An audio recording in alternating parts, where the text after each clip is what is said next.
今日はですね、お小遣い制は経済的 DV だっていうお話がありまして、確かにそうだ、いいお話だなと思って、いい例えだなと思って、それについてちょっと解説したいと思います。かねてよりですね、僕はお小遣い制ですね、について異議を唱えておりました。なぜか稼いでくるお父さんに対して3万円だの、2万円だの、月2万円、3万円のお小遣いが設定されて、子供の教育費だの、家を買うだの、車を買うだのに使っちゃうってバカみたいなことを未だにやってるクソどもについて、僕は本当にずっと現代の奴隷制度だとかですね、生き続けてきたんですけども、経済的 DV っていうのはもうめちゃくちゃ当たってると思うので、解説いたします。そもそもね、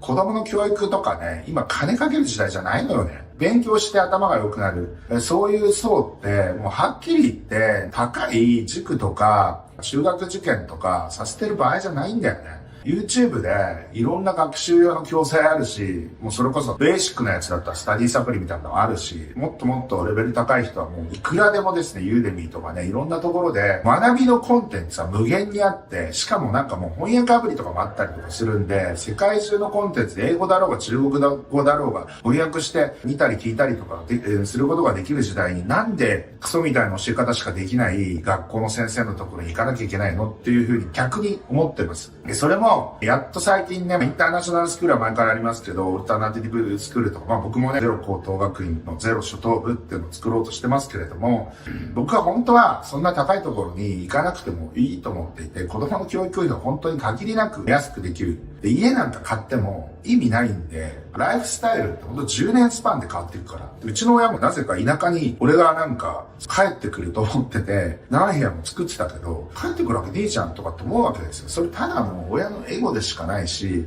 ライフスタイルが変わった子供が独立していなくなったら夫婦2人とかになっちゃうわけじゃないですか。だから家なんか買っても実は意味ないんですよね。もう20年とかで古くなっちゃったりとかする。特に日本の住宅ってのはやっぱ雨とか湿気の問題で、木造住宅が多いんで、やっぱり劣化していくんですよね。なので、100年200年とかなかなか住める家って今作らないじゃないですか。昔の家はちょっと違いますけれども。ということで、僕はですね、お小遣い制にすると、むしろ少子化が加速してるんじゃないかなと思うわけですよ。結婚すると小遣い制にするとか言うやつもいるわけじゃないですか。そっちの方が夫婦円満だとかって言うんだけど、逆に言うと、配偶者というか奥さんの言うことをですね、黙って聞けるやつしか結婚してねえんじゃねえか説っていうのが、俺そんなのもう絶対嫌だから結婚しねえっていう独身男性たくさんいると思います。だから結婚しないから、で結婚しないで子供作るとまたなんか社会制度が税制とかも含めてですね、歪になってたりとかして、不利だったりとかすることもあり、そういうこともあって子供を作ろうとしないみたいな、そういったところにも僕は繋がっていってると思うので、本当お小遣い制っていうのは100害あって一理なし。特に母親って非常に非合理的なことを結構するので、僕は客観的に見てると、本人たちは子供のことを思ってとか、家庭のことを思ってとかって言うんだけど、大体間違ってる。経済合理性的に言うとね。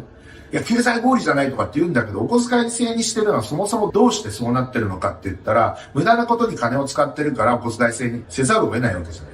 だから、僕はこれは本当に少子化の原因っていうのはもうお小遣い制だと思っていて、お小遣い制が当たり前っていう風潮をとりあえず変えたいなっていうふうに思っております。ということでみんなで頑張りましょう。よろしく。